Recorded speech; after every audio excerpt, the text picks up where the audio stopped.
This is Dorie Clark, and I am here on behalf of Newsweek. This is our weekly interview show, Better. I am here with Aubrey Marcus, and we are going to be talking today about how to optimize your life. Aubrey, welcome. Thank you. Happy to be here. Excellent. So great to have you here. So, Aubrey is the creator, the writer of the book Own the Day, Own Your Life. It's a New York Times bestseller. And he is also the founder of the very successful multi-deca million-dollar company Onnit, which is a supplements and wellness company. So, Aubrey, a question that I have for you, and I'm curious about your answer to this. You say from your book, Own the Day, to live one day well is the same as to live 10,000 days well. To master 24 hours is to master your life. Can you talk a little bit about what you mean by that and what it actually looks like for people to be mastering their life? I think oftentimes we have too long of a time span that we're trying to measure ourselves by. We're so worried about the top of the mountain that we forget about each step that's necessary that we have to take. There's a old maxim that says, he that would move a mountain first begins by moving small stones. So the process of walking up the mountain is the process of taking each individual step with intention, with clarity, knowing where you're going and knowing how to do it. And so I think it's really reminding people that don't worry about everything else. Don't worry about the 40 days. Don't worry about how many pounds you want to lose or how much muscle you want to put on or what you want to overcome in your own life. Just worry about doing this day right. In fact, worry about doing this hour of this day right. In fact, worry about doing this very first thing when you wake up right, and then go to the next thing, and then go to the next thing. It really allows you to be a lot more present, still knowing where you want to go, having your intentions, but following each step and then just surrendering yourself in the moment to these action steps, which is going to yield you where you're ultimately heading to go. I think that's really powerful, Aubrey. Thank you very much. And I just want to say hello to everyone who's tuning in and joining us live. Please feel free to type into the chat box and let us know who you are and where you are calling in from. We have Minx in Oakland. We have Dennis here. We have Janet. Maria's here from Spain. This is great. We have Alex and Hadi and Kim. So please feel free to type in and say where you are, and also any questions that you have for Aubrey, because we would love to hear from you. So, Aubrey, I'm actually curious to the point about taking control of our day and mastering what we can control. Certainly, a phenomenon that gets talked about a lot these days in entrepreneurial circles is the morning routine, the morning rituals. What does yours look like? Out of curiosity, what are the key cornerstones of your day and how you get yourself off to a good start? Well, we have to understand what happens when we sleep. When we sleep, we're actually perspiring sweat from our body oftentimes, but we're also in our respiration cycle, we're breathing in dry air and we're expelling very moist air because we're a water-based organism, really. I mean, most of our body is made up of water, over 70%. So every time we breathe, we're losing water. So the first thing you have to understand is we wake up dehydrated. And we've lost a pound or two of water overnight. All of us have, just from breathing. And depending on the environment, how dry the air is that you're breathing in versus how wet the air is that you're expelling, you're going to lose more water. So the first thing is very simple. Like, we got to get water back, but we're not a freshwater organism. We're a saltwater organism. We have all those electrolytes. So getting that salt back and those electrolytes, those minerals back into our system is also equally important, because if we're expiring mineral rich water and respiring mineral rich water but not bringing in anything but distilled water, we're going to lose minerals over time, and that's going to be a challenge. So the first thing I recommend is called the morning mineral cocktail. It's 12 ounces of warm water with some Himalayan sea salt, which is just a great pristine version of sea salt. Sea salt has tons and tons of minerals, over 65 different minerals. So get those minerals back in. A splash of lemon juice has bioflavonoids, a couple different things, of course, vitamin C, as we all know, and mix that together and drink that first before you have your coffee, before you have your food, before you have anything. So that's step one. Step two is movement. We want to start our circadian rhythm. So you don't have to move a lot, just kind of get the body moving around. I know a lot of us like to shuffle and sluggishly move our way through the morning, but if you want to get your day started right, get a little bit of movement in, do some stretching, hit your down dog, hit a couple push-ups, at least fold over and kind of stretch out. It's not a workout, it's just movement. And that's going to start your circadian rhythm, get the body woken up and saying, all right, I'm ready for the day.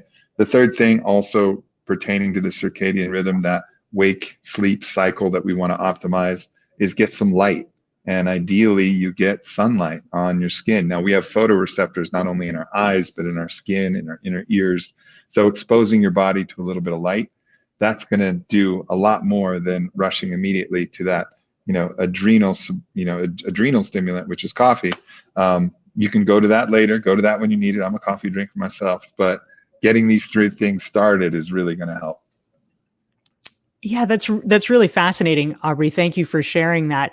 And I just want to say hi to some of the folks who are tuning in live. We have Debbie from New Jersey. We have Jimmy from Oregon. We have Irina from Belarus and Maria from Spain. So it's a wonderful assortment of folks. Thank you for joining us. And please, if you've just joined us, type in your name and location in the chat box, as well as your questions for Aubrey Marcus. Aubrey is the writer of the New York Times bestseller, Own the Day, Own Your Life. Now, Aubrey, you are also the founder of Onnit, the company, the supplements company, and I am curious, can you talk a little bit about how you found your calling in terms of the world of optimizing fitness and wellness? Like, how did you find yourself on that path to begin with? I don't remember a time where I wasn't on that path. And that's the interesting thing. I was always interested in performance. And, that starts with sports for a lot of us when we're young. I was a competitive athlete, but I was competitive at, chutes and ladders. I was competitive at snail trail at 3. I was always trying to get an edge.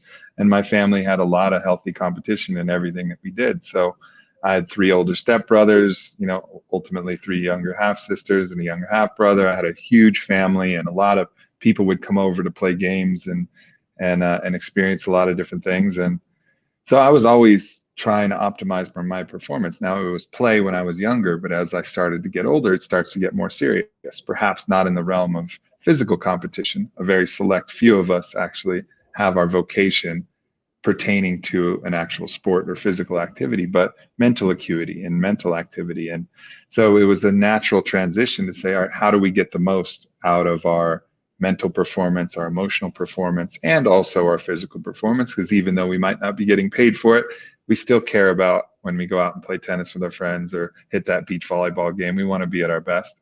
So I really wanted to create something that would support everybody who's trying to be, as the name says, on it, be at the very best they can possibly be. And this was, a background that I'd had growing up, understanding that input equals output. The food that I have, any supplements that I took, this could affect and modulate performance, and just put this together. And really the secret of Onnit is I made a company full of all the tools that I wanted. And it just so happened that millions of other people wanted the same thing as me. Love it when that happens. That is fantastic. Yep. So we have some great friends here. Sylvia is here from Toronto, Sarah from Austin, Jean-Louis from Toulouse. We have Ahmet from Ankara. We have Kristen, Maria, lots of great folks tuning in. Thank you for that. And a question, Aubrey, came in from Janet. She is curious. She says, I tend to run out of energy in the late afternoon. I'm sure, Janet, you are not alone. She wants to know, Aubrey, if you have any tips on how do you keep from being a slacker later in the workday. What would you suggest? Well, I talk about it in my book, and there's a lot of great neuroscience emerging even since my book about the importance of napping. And it doesn't even have to be a full nap where you fall asleep and you don't even remember what's happening. Dr. Andrew Huberman talks a lot about non-sleep rest. So it's this place to kind of reset the nervous system and allow yourself to get to that kind of state of calm again. So even people who have 9-to-5 jobs, I guess that's all been disrupted in our recent era. But even if you do, and you have to go to an office, there's time to eat for 30 minutes. And then, especially if you bring a good, healthy lunch with you, and then go to your car and just, put on some relaxing music, some headphones, lean back in your seat, and just give yourself a chance to rest. I think we all have this mentality of go, go, go, go. And that's fine, but it's also important to remember that we're a cyclical being. And oftentimes our circadian rhythm is going to hit a natural dip. And if we just swim with the current, allow ourselves to rest, we'll reemerge out of that just for 30 minutes. 30 minutes is fine. We'll reemerge out of that with a lot more energy. And that's something specifically that I do almost every day. I mean, it's an essential part of my day, is to find that period where I can get that non-sleep rest. And sometimes I actually go all the way into sleep with it. That's sensational. I love that. Really useful. And I see here that Gina has actually posted some of the insights that she's already been learning from Aubrey in this interview. So love that, Gina. Thanks for doing it. For any of you tuning in, feel free to type into the chat box so that other people can benefit from this conversation. Type in what you're learning and what your takeaways are from the conversation. And if you want to make Gina sure nailed it. Yeah, she did. That Gina, she is a sharp one. She is on sure. point. She is on it. Yes, she is. If you want to make sure you never miss one of our weekly Newsweek conversations, go to DorieClark.com. You can sign up for my newsletter there and get a self-assessment, and you will be reminded of all of our great weekly guests, including today, Aubrey Marcus. Of course, if you want to learn more about Aubrey and his business, go to onit.com. Now, Aubrey, obviously, the thing that's kind of on everybody's mind over the past year is, oh, gee, we're in the middle of a pandemic, and hopefully we're, God willing, coming out on the other side of it. But this has been a very disrupted year. You, as someone who has expertise in life and work optimization, what have you seen and noticed during the pandemic? What is it that people are doing right and doing wrong in terms of staying sane during this time? I see kind of two different directions that first of all, let me frame this by saying that any external, the collective threat, any collective challenge is going to create an adaptation. It always does. So the adaptations that people are making are either sometimes the threat and the pressure is too much and people are actually retracting and retracing and going backwards in some ways, and sometimes people are forging new strength and new different opportunities are coming from these different challenges. And it doesn't mean that there's just one's better than the other. It's just what we're ready for at a certain time. How much weight are we ready to hold? And there's been a lot of weight in the collective, and I have the deepest sympathy for everybody who's had to hold that weight. The people who I've seen really thrive in this environment have doubled down on the really important things for a human being. And I think largely that's community. So whether if you've allowed this opportunity to make your family stronger, to make your intimate community stronger, those people I see as really truly thriving and people coming together, even if it's virtually coming together, people coming together and feeling a stronger sense of connection. And the other side is a deeper sense of isolation. And isolation is deadly for a human being. If you look at the research, loneliness is the #1 predictor of early mortality.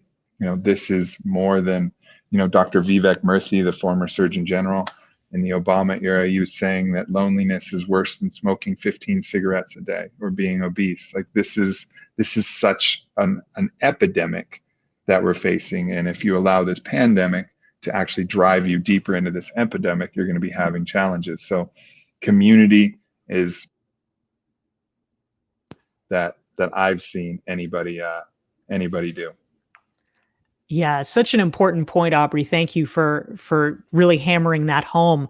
So we had a great question come in from our friend Bindu in the Netherlands. It is, in fact, evening, getting ready to be evening in Amsterdam. So this is an appropriate question. But she wants to know, Aubrey, what is a good evening routine to be able to wake up rested? What are your thoughts about that?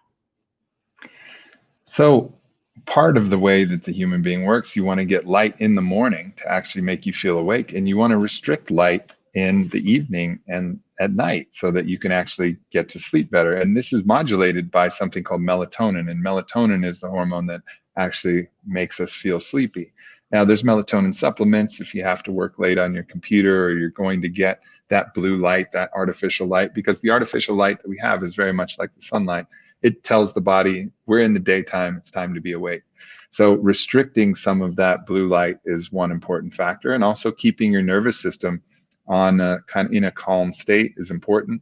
Obviously, drinking too much alcohol, eating too much food late, these are things that are going to be disrupting sleep.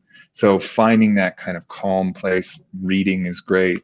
Spending time with those you love, cuddling up. I know a lot of us like to watch a movie. That's relaxing often depending on the movie, but the light that's actually coming in can be detrimental. You can get blue light blocking glasses. It's going to change the hue of the film. So Spielberg wouldn't be too happy about that, but it's a functional way to make that happen. But ultimately, we want to restrict light and kind of slide into sleep without too much intensity and excitement that might come from, doing things that are too basically bring the nervous system into a heightened state. Really good tips. Thank you very much for that. And just wanted to greet some of the folks who are tuning in. Adis is here from Miami, Naima from Paris. We have Natalia from Poland and Chantal from Geneva all joining us live. Thank you so much, everyone. Feel free, if you've just joined, type into the chat box where you are coming in from and any questions you have for Aubrey Marcus. Now, Aubrey, in your book, which is, of course, Own the Day, Own Your Life, one of the things that you talk about, which I think might be of interest to many people, unfortunately, during the pandemic, who may be a little bit frustrated in their jobs or thinking about their career options. One of the things that you talk about in your book is the key to making any miserable job work for you. Can you tell us a little bit more about this and how that might work? So it's interesting, you look at some of the great philosophies out there, and Viktor Frankl laid something out in Man's Search for Meaning, and he talks about the last of the human freedoms being the ability to choose our attitude towards a given situation. So much of what you can do in a challenging work environment is choose your attitude. You can decide, this is my challenge today, this is my resistance today, this person is going to be in some way irritating, this person is going to be in some way challenging. How am I internally going to respond to this challenge? So they become the diamond grindstone that's sharpening the sword of your psyche. And that simple shift in mindset can make a big difference. So mindset is number one. The other one is really try to cultivate your environment in the best way possible. Find ways that you can have essential oils, perhaps, that can change the scent depending on your desk situation, depending on what you have.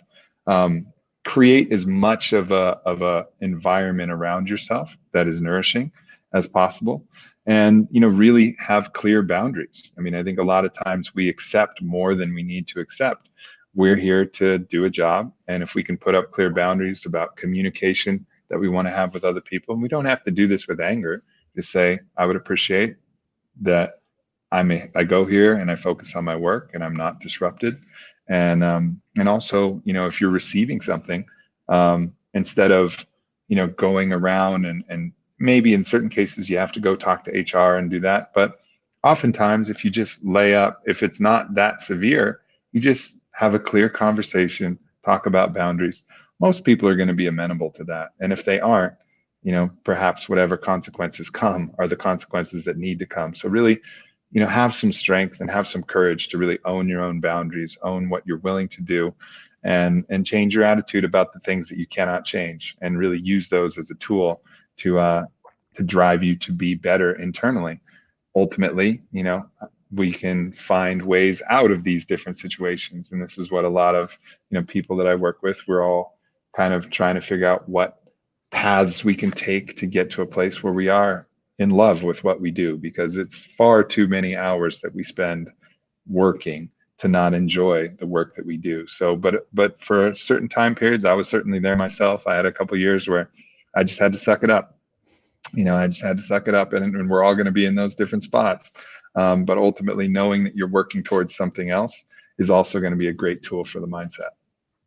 Yeah, so true, Aubrey. Thank you.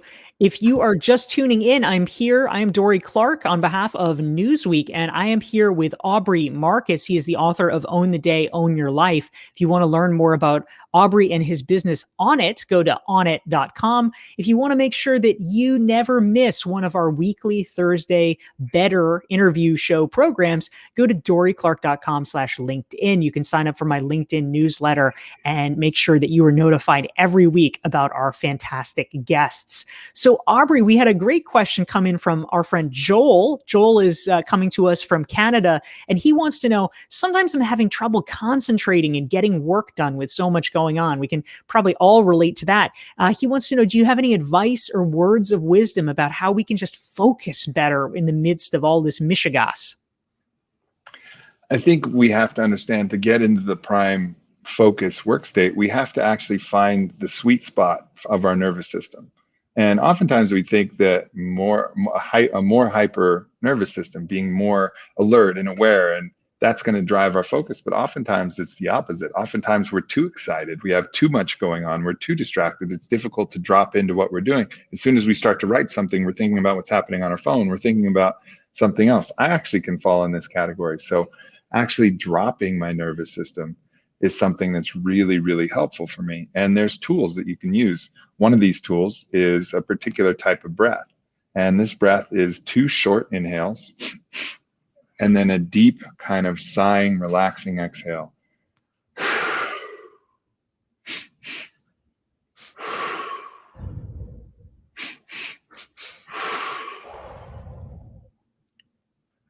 And you feel yourself kind of relax into this more calm state.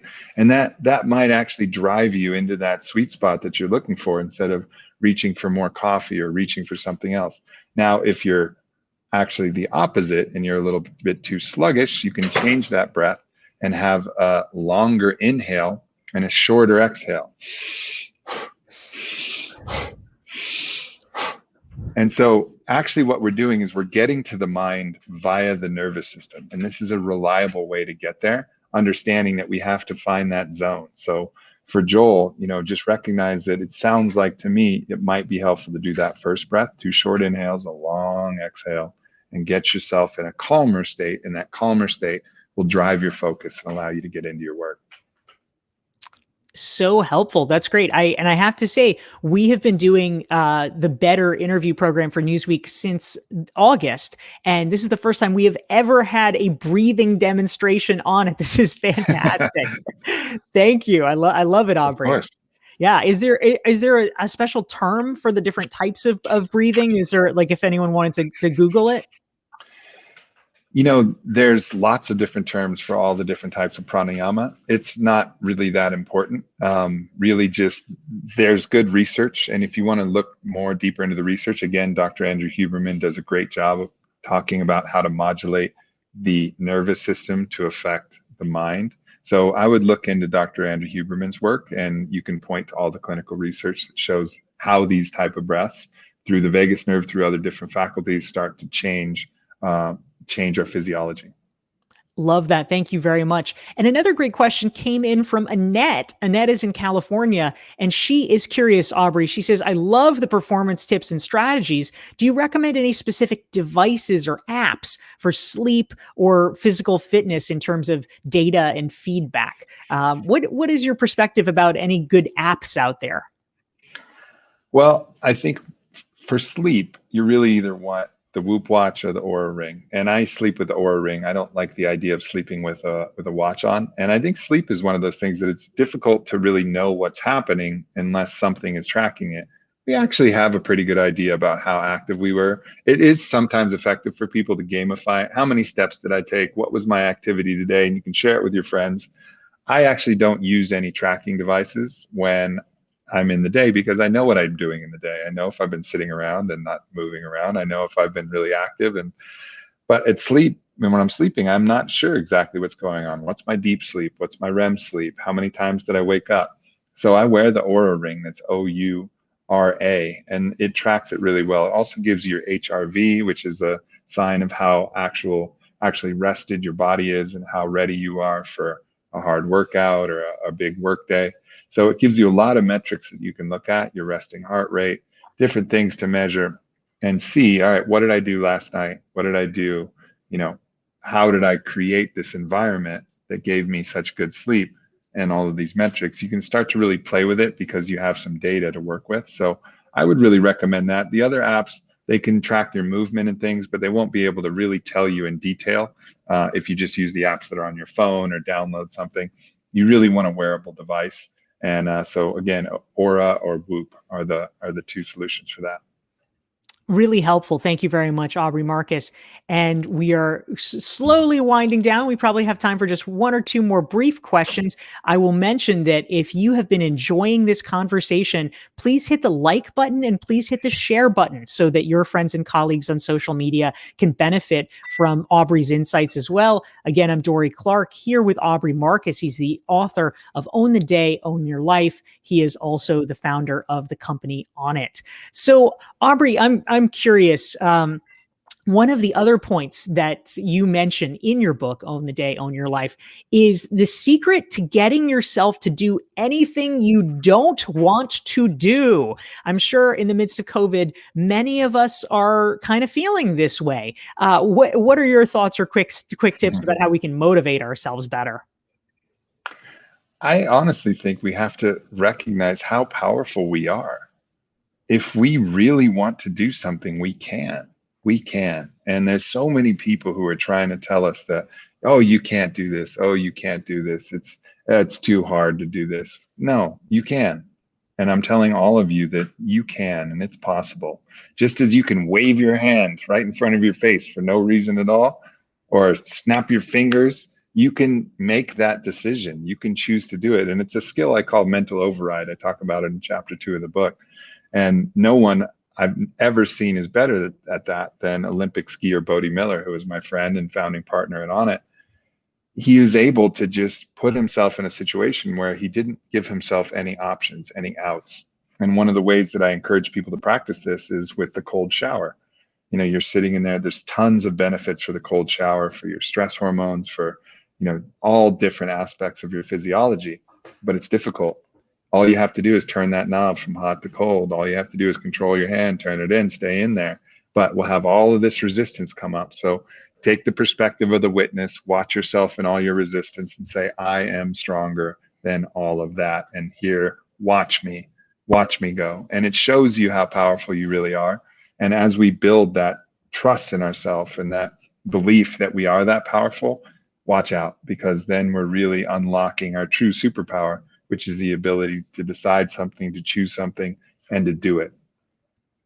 So powerful, Aubrey Marcus. That's great. Last question for you in our remaining minutes here. Obviously, we have just come through a very hard year. And I am curious, many people here on the call as well, maybe if obviously we want to get your book, Own the Day, Own Your Life. But if you were to give us just one strategy, one kind of low hanging fruit about a quick change or a thing that most people can implement relatively easily that would improve their quality of life, what would you recommend? Build your community. You know, find those intentional ways that you can get deeper than sharing a meal, deeper than sharing a drink.